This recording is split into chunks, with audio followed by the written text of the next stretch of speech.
All right. So I'm talking with Ernie Powell, one of my best friends, and also he had his own show on Radio Titans because he's a lifelong political activist and lobbyist, and for all sorts of great progressive causes. And he wanted to have a show on radio his whole life, and heard about us because we lived in the same building together at the Gaylord apartments, and wound up doing a show for about, I think, 20 to 30 episodes called The Campaign with Ernie Powell. And we had some pretty major guests. I mean, you drew on some of your connections. And then I managed to get you like legendary Congressman Barney Frank. That was probably the biggest political star, I'd say. But anyways, I want to ask you for your memories about that time. So I guess, first of all, what did you think of the experience of doing a podcast? Like, you were telling me that it kind of fulfilled a dream you had for much of your life, right? Well, I frankly don't remember the term podcast as what we were doing, but you don't need to tell me what it is, but I thought it was, and I don't mean to make a semantic distinction, but I thought we were just doing a radio show. So having said that, it was fun. We had people come to us and be on the show. We had a lot of really good people that I have worked with for years. There was that one sort of interesting moment with one of our guests who, in the middle of the show, and I'm sure you're going to remember this, it was being done telephonically because he couldn't come in to the studio. And he said, well, can we take a break? And then he went on and said, because I have to take a pee. And I thought that was probably the first radio moment that was as personal in the history of radio. That was Ed Asner. So for the record. Well, I wasn't going to say his name, but that's fine. But we intentionally had it. It wasn't, what was interesting about my show, was that it wasn't fisticuffs. It wasn't, like the drive-by, on the KFI drive-by guys, I forget their names. I used to listen to them when I came home from work at night. They were contentious as can be. So I had friends that I'd known through the years, friends that I'd either worked for or worked with. Heather Booth, who's a renowned organizer, started in her career in Chicago. Alex Lawson from Social Security Works, the founder of Social Security Works, which is still the organization I work with, Nancy Altman. So we went really deep on some issues. Number one, I think because they trusted me, and number two, because they were people that had the ability to talk about either things they'd done, things they saw, sort of firsthand. They were in a lot of what you read about. So it was a gratifying experience for me. And okay. I frankly don't remember why we ended it. I don't think there was, the setup of the recording studio I thought was well done. We always had a person there to sort of manage the logistics of it. So it was a good experience. So, any thoughts? Did you ever see any of the weird people that we had around there sometimes? I don't know, because you came in during the afternoon, and from what people are telling me, we had a lot of oddball young artists that were there, but they would show up around 4 or 5 in the afternoon and be there all night. So that you might have missed them. I don't know. Any recollections? I don't recall. There was was there a cat lady? Yes, dog show, the dog training show. Dog show, but she didn't seem weird to me. She wasn't very friendly, but she was not. It's not like. Sometimes if you think of the dog show and a dog lady, you can imagine a woman having a coat on with a bunch of dogs and a dog on her head, maybe, a plastic dog.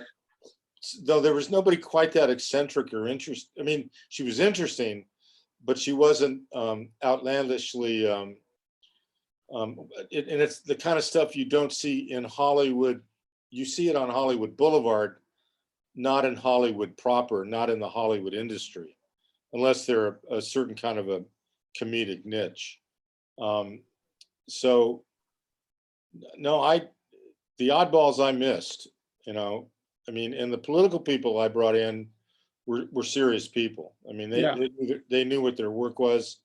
And we also did a diversity of issues. We, going back to what I was talking about a moment ago, we had people from the farm workers movement, people from the seniors movement defending Social Security. We didn't have any foreign policy experts because that's not necessarily my expertise. But no, we didn't see anybody that colorful or that eccentric.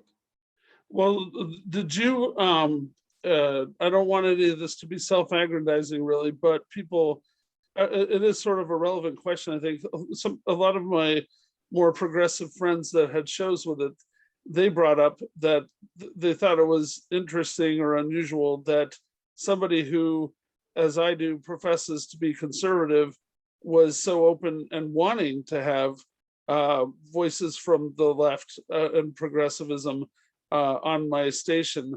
Any thoughts about that? Like, was that surprising to you that a No, conservative because I would think you looked at it as a journalist.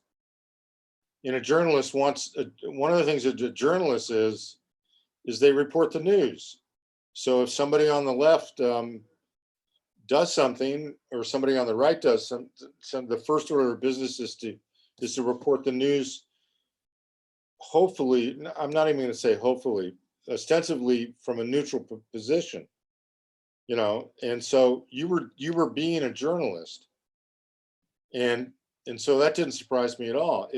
You could have done a show with conservatives, and I'll tell you something. At the level that we were at, I mean, the only conservatives I know are the ones that I see on television, or occasionally because when I was in high school, I subscribed to the William F. Buckley's magazine. National Review. Yeah. The point being is that you see very few people in the conservative movement that are kind of like regular middle class folks. The people that I brought in were, even though they were renowned and they were writers, I mean, we had Bob Scheer, for example. But yeah, he was like 11-time Pulitzer Prize winner or nominee. Yeah, but my point is that we brought sort of normal people that did extraordinary things in, and we didn't get, most the people that you hear about in the conservative movement are typically pretty famous and not just everyday folks. So I guess that's my answer. Okay. And any thoughts, like, I don't know, I never look at you, I regard you as just my friend. I don't really think of you as, oh, that's my friend who's a little bit older than me. But one thing that that I thought was interesting, I don't know if you've had any insight this way, but you're about 20 years older than I am. And then by extension, a lot of the people who had shows were 15 to 20 years younger than me. So just any thoughts about crossing that generational divide? Did you ever notice that, or did that ever cross your mind, like, oh, this is kind of cool, I'm the wise senior at this, in the scene or whatever? Well, one of my guests was my friend Jason Iselis, who's probably now, in those days he was probably in his 30s, and he was a journalist, but he also was active in Santa Monica politics. I think we interviewed him. Mm-hmm. But most of the people that we interviewed were baby boomers, or not that many. I imagine that Asner is a little bit older than a baby boomer, but Mm-hmm. And this was pre-Trump, actually. Mm-hmm. So the field of people in that younger generation. I mean, when I was young, everybody was, not everybody, but I mean that sort of, I'm exaggerating. Everybody was either in the civil rights movement, the women's movement, the anti-war movement, the et cetera, et cetera. But the age of the movements had gone by us, and certainly the women's movement is still strong. But my point is that there were very few platforms in those days for younger people.